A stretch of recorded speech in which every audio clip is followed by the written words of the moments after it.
paz. Ahora mira, continuamos en tiempos de pandemia, entonces cuídate, usa la máscara, el protector facial, desinféctate constantemente las manos y evita aglomerarte con mucha gente. Hay que confiar en Dios, pero también hay que cuidarse y seguir las instrucciones que los gobiernos están dando. Bueno, ya estamos en la última semana del mes de enero. Mira cómo pasó rápidamente el mes. Y así son, los tiempos serán acortados al final. Estamos caminando en dirección a la segunda venida de Cristo. Ahora, en el estudio de esta semana veremos el capítulo 9, parte del capítulo 11 y parte también del capítulo 12 del libro de Isaías. Las profecías de Isaías, los capítulos 7 al 12, fueron pronunciadas por Isaías durante el reinado del rey Acaz, un rey malo, un rey que sacrificó sus hijos a ídolos paganos, una tristeza, un rey soberbio, orgulloso, hipócrita, porque mostraba así una cara de santidad. Cuando Dios le dijo, pídeme una prueba, no Señor, ¿cómo te voy? No me atrevo, pero en el fondo era un rebelde, un orgulloso. Y sin embargo, en esos días Dios, a través de Isaías, le mandó un mensaje al rey Acaz. Entremos entonces al capítulo 9. Capítulo 9, versículo 1, dice así: mas no habrá siempre oscuridad para la que está ahora en angustia. ¿Por qué dice, mas no habrá siempre oscuridad? ¿Por qué? Porque el capítulo 8, que estudiamos la semana pasada, termina hablando de oscuridad. Recuérdate que en la lección de la semana pasada, Dios estaba anunciando la llegada de las moscas, de las abejas, que eran símbolo de los egipcios y de los babilonios, principalmente de los babilonios que vendrían y destruirían la tierra, tomarían toda la tierra, sería una tragedia. Y entonces habría angustia, habría dolor, habría lágrimas, habría un momento de oscuridad, porque no solamente oscuridad en el sentido de que el enemigo me está haciendo sufrir, sino en el sentido de que ellos se habían separado de Dios, y separados de Dios, pues están separados de la vida, separados de la bendición, separados de la luz. Por eso el pueblo vivía en la oscuridad. Entonces, ¿qué hicieron en la lección de la semana pasada? Se volvieron a los adivinos, a los necromantes, a los espiritistas, para consultar con los muertos cuál sería la salida. Mira, Dios los estaba llamando constantemente, no le hacían caso a Dios. Estaban mirando a las cosas de este mundo, soluciones humanas, soluciones terrenas, filosofías humanas, maneras de pensar humanas, y no volver los ojos a Dios. ¡Qué tristeza! Ahora, hoy también vivimos días de oscuridad, oscuridad moral, oscuridad espiritual, y la gente desesperada busca soluciones para sus problemas en este camino, en el otro camino, por aquí. Eso de la energía, que la luz, que la buena vibra, que los muertos, que los espíritus pueden hablar, que la luna, las estrellas, los astros. Estamos viviendo en días de oscuridad. El pueblo de Judá estaba viviendo así, especialmente la región de Galilea. Vuelvo a leer el texto ahora. Dice así, el versículo 1. Mas no habrá oscuridad, esta oscuridad que había profetizado en el capítulo 8, Isaías, dice ahora en el capítulo 9, mas no habrá siempre oscuridad para la que está ahora en angustia, tal como la aflicción que le vino en el tiempo que livianamente tocaron la primera vez a la tierra de Zabulón y a la tierra de Neftalí, que era la zona de Galilea. Ellos sufrieron, fueron más tocados cuando vino la destrucción del norte, fueron los que más sufrieron. Entonces dice ahora, pero que no habrá más oscuridad, no habrá más sufrimiento, no habrá más dolor para ellos. Sigue diciendo, pues al fin llenará de gloria el camino del mar. El camino del mar se refería a la región de Galilea.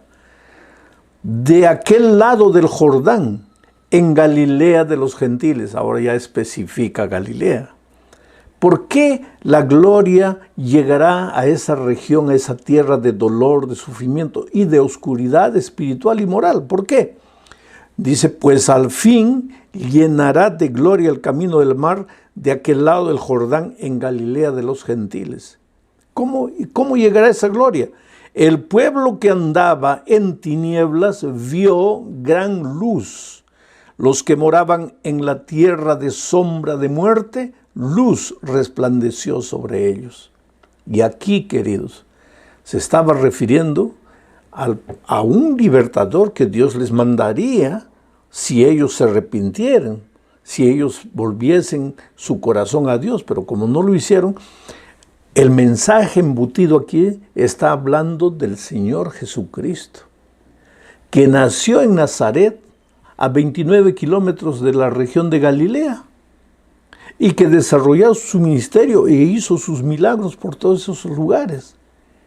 Jesús es la luz del mundo. En este mundo de tinieblas, Jesús está diciendo la única solución para este mundo es Jesucristo. Dios está diciendo la única solución es Jesucristo. Ahora es interesante que los hombres vuelven los ojos para todos lados, pero se olvidan de Jesús. Y hasta los cristianos concentramos nuestra atención apenas en la iglesia, en el aspecto físico, exterior de la religión, y nos olvidamos de Jesucristo, cuando es el único que puede aliviar nuestros dolores, los dolores del alma, el único que puede abrir nuestros ojos para ver las salidas. Oh querido, no hay problema que no tenga solución. No hay problema que no tenga salida. Pero en medio de las tinieblas nunca vas a ver la solución. Por eso necesitas vivir una experiencia personal de vida con Cristo. Necesitas buscarlo todos los días de mañana, clamar a Él, suplicar a Él, esperar de Él. Esta es la única solución. Jesús es la salida. Sigue diciendo el versículo 4, porque tú, refiriéndose a esa luz, a la gloria que aparecería en la región de Galilea, porque tú quebraste su pesado yugo. ¿Pesado yugo de quién? De la gente que vivía en esa región, de la gente que estaba en oscuridad, de la gente desesperada. Porque tú quebraste su pesado yugo y la vara de su hombro y el cetro de su opresor, como en el día de Madián. Quiere decir, ahora vamos a transferir esto para nuestros días. El pueblo está en opresión espiritual, prisionero de hábitos, de vicios que no se pueden libertar, llenos de dificultades en el hogar, en la familia, en la vida personal, en la vida financiera. El pecado oprime, el pecado es muerte, pero no es una muerte instantánea, ya lo he dicho. Ojalá que fuera una muerte instantánea. ¿Por qué digo ojalá? Porque si fuera una muerte instantánea, pues ya no sufriríamos. Pero el pecado trae destrucción y muerte paulatina, lenta, nos va matando lentamente, nos va quitando las ganas de vivir, nos va asfixiando, hasta que llega un punto en que la gente piensa, ¿para qué vivir? Ya esta vida no tiene más sentido. Estamos en el valle de la oscuridad, no vemos salida. Pero cuando llega Jesús, el Mesías, quiebra el pesado yugo de la esclavitud, la vara de nuestro hombro, quiebra el cetro de nuestro opresor. Cetro, los reyes usaban un cetro y el diablo se considera nuestro rey, nuestro dueño. Por eso se habla aquí del cetro del opresor, del poder del diablo. Cuando llega el Mesías, cuando llega la luz a la región de Galilea, a nuestra propia Galilea, a nuestra tierra maldita por el pecado, a nuestra tierra destruida, a nuestra tierra de lágrimas, de sufrimiento, cuando llega la gloria, llega la luz en la persona del Señor Jesucristo, el cetro de nuestro opresor es quebrantado. Ahora vamos a la segunda parte de este estudio, hablando de la promesa de un hijo que nos es dado. Pero antes quiero comentar algo más. del texto anterior. Dice, porque tú quebraste su pesado yugo y la vara de su hombro y el cetro de su opresor, como en el día de Madián. ¿Por qué en el día de Madián? ¿Te acuerdas de la batalla contra los madianitas? La batalla que lideró Gedeón. Gedeón salió con muchos hombres. Dios le dijo, no, vamos a quitar un poco. Y les colocó varias pruebas y la gente fue saliendo, los soldados fueron saliendo. Y solo se quedó Gedeón con 300. Y con 300 derrotó a los madianitas. ¿Por qué? A ver, ¿por qué? La lección que Dios quiso decirles no es por tu fuerza, no es por tu dominio propio, no es por tu valentía, por tu poder, es por mi poder, es por mi espíritu. Y ahora a este pueblo de Judá que estaba concentrado en el valle de Galilea, al pueblo de Israel sufriente, al pueblo de Dios alejado de Dios, pero pasando por el valle de la oscuridad, Dios le dice que si confían en Dios, que si vuelven sus ojos a Dios, Dios quebrará el yugo de su opresor como en el día de Madián. O sea, la batalla será completa como aquella batalla que venció Gedeón solo con 300 hombres. Ahora sí vamos a la segunda parte. Aquí está la promesa de un hijo que nos es dado. Leo el versículo 6, dice así. Porque un niño nos es nacido, hijo nos es dado, y el principado sobre su hombro, y se llamará su nombre admirable, consejero, Dios fuerte, Padre eterno, príncipe de paz. Aquí se está hablando de la naturaleza divino-humana de Cristo. Cristo es Dios, plenamente Dios, Dios eterno, Padre, Dios fuerte, Padre eterno, Dios, plenamente Dios, como el Espíritu Santo, como el Padre. Pero Cristo se hizo hombre por voluntad propia, por amor, por misericordia al ser humano se hizo hombre. Y ahora viene Isaías, dice, un niño nos es dado. Ese niño no nació de nosotros, nos fue dado del cielo. Un hijo nos es dado. ¿Ah? Ese niño es nacido, se hizo hombre, nació en esta tierra con nuestro cuerpo humano. Oh querido, el Señor Jesucristo no se disfrazó de hombre. No tomó la forma del hombre como una ropa que se coloca y se quita. En el cielo por la eternidad, Él continuará siendo Jesucristo hombre. Él es plenamente Dios y plenamente hombre.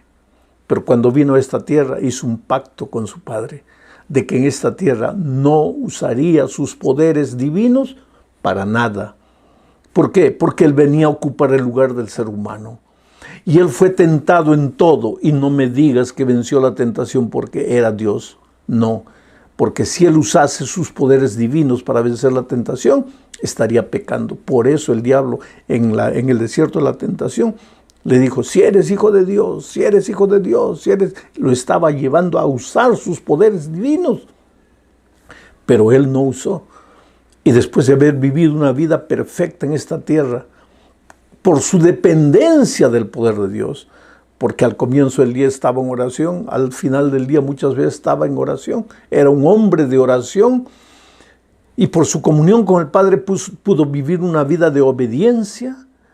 Al final de su ministerio dijo, ¿y quién me prueba de pecado? A ver, ¿quién apunta un pecado en mí? Esa vida de obediencia, de entrega, nosotros también la podemos vivir. Ese es el desafío que tenemos. Entonces, ese niño nos fue dado. Fue el Dios que se hizo hombre. Y ahora su nombre será admirable, consejero. Consejero. ¿No sabes qué hacer en este momento? ¿No sabes qué decisión tomar? Ve al admirable consejero. Él te va a iluminar. Él te va a dar la sabiduría. Por eso dice el escritor bíblico, entonces oirás atrás de ti palabras que dirán, este es el camino, andad con él. ¿Y cómo es que Dios te orienta? A través de su palabra. Es por eso que tienes que abrir las Sagradas Escrituras todos los días. Es por eso que tienes que tener tu lección de la escuela sabática y estudiar la lección. No te limites a escuchar este comentario, subraya la lección, analiza la lección, porque necesitas buscar el consejo divino.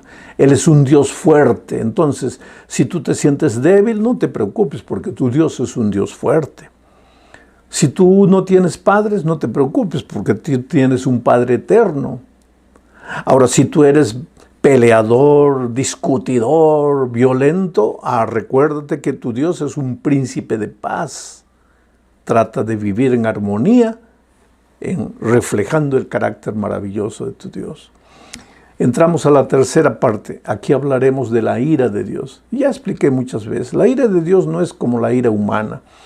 Infelizmente, el escritor bíblico no tiene otra palabra, otra expresión humana para referirse a la tristeza de Dios por causa del pecado del hombre, que la palabra ira. Solo que para nosotros la ira tiene una connotación de pecaminosidad, de violencia. Con Dios no es así. Por eso llamamos ira santa. Y a veces yo me pongo triste cuando escucho a uno de esos hermanos radicales, intransigentes, porque la ira santa, ¿qué ira santa, querido? ¿Qué ira santa vas a tener tú? La ira santa solo la puede tener Dios, no el ser humano pecaminoso. Defiendes tus conceptos, tus pensamientos radicales, intransigentes, sobre el ropaje de la ira santa. No, el ser humano transformado por Dios es un hombre manso, es un hombre humilde. Y hasta cuando denuncia el pecado lo hace con lágrimas en los ojos, nunca ataca. Entonces, esta expresión ira de Dios se refiere a las consecuencias que el pobre ser humano sufre cuando se aparta de los caminos de Dios. Leo Isaías 9, 19 al 21. Dice así: por la ira de Jehová de los ejércitos se oscureció la tierra y será el pueblo como pasto de fuego. Quiere decir, ¿por qué vino la destrucción al pueblo de aquellos días? ¿Por la ira de Jehová o porque ellos se apartaron de Dios? Dios los llamó tantas veces, les suplicó tantas veces, nunca quisieron obedecer. Ahora viene el enemigo, los destruye, los deja en oscuridad. ¿Y qué dice el escritor bíblico? Por la ira de Dios. No es que Dios quedó airado con ellos como el padre humano se aira con el hijo. Te voy a dar un castigo porque te has portado. No. El ser humano se apartó de Dios, pues se quedó en la oscuridad. Dice, por la ira de Jehová de los ejércitos se oscureció la tierra y será el pueblo como pasto de fuego. ¿Para quién? Para el enemigo, para las moscas y para las abejas. El hombre no tendrá piedad de su hermano. Porque este no es un dolor físico, porque el enemigo me trae dolor. Este es un dolor moral y espiritual también, porque como vive en oscuridad, lejos de Dios, ¿qué es lo que pasa? El hombre no tendrá piedad de su hermano. ¿Te parece conocido hoy un hermano matando a otro hermano?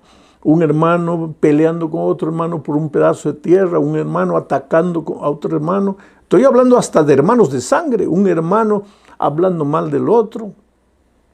El hombre no tendrá piedad de su hermano. Cada uno hurtará a la mano derecha y tendrá hambre. Roba, pero no se satisface. Y comerá a la izquierda y no se saciará. Cada cual comerá la carne de su brazo. ¡Qué tragedia! ¡Qué situación de tinieblas! Una situación espiritual terrible.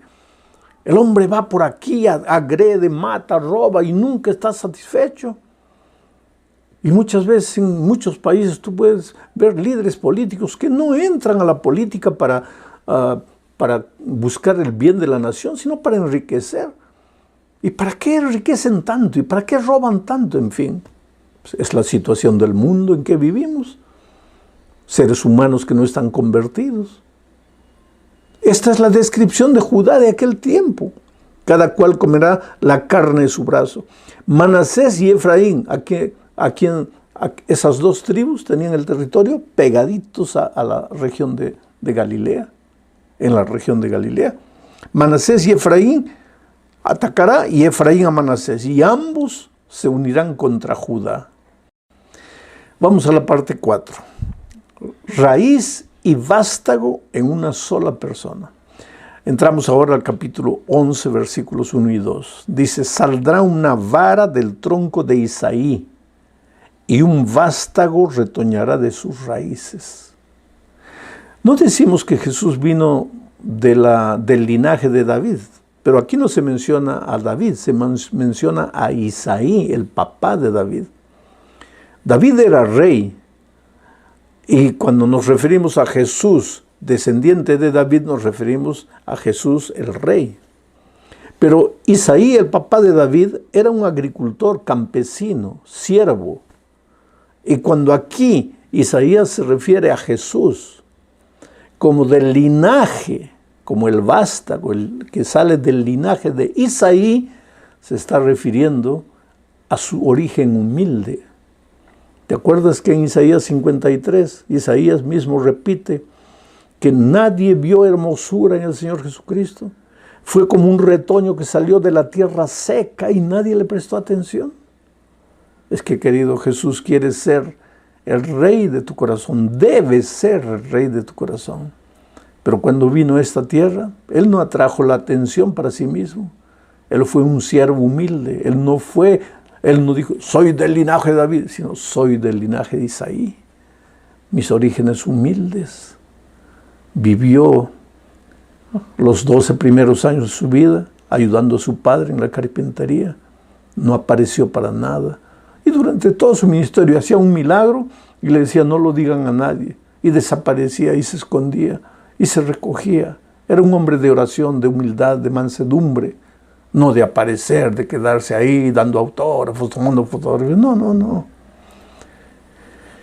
Saldrá una vara del tronco de Isaí y un vástago retoñará de sus raíces. Y reposará sobre él el espíritu de Jehová. Esto es interesante. Porque en Lucas 4:16, cuando el Señor Jesucristo llega a Capernaum, mira lo que dice el relato. Voy a leer Lucas 4:16 al 19. Vino a Nazaret, donde se había criado. Nazaret estaba a 29 kilómetros de Galilea. Y en el día de reposo, el sábado, entró en la sinagoga conforme a su costumbre y se levantó a leer. Y se le dio el libro del profeta Isaías.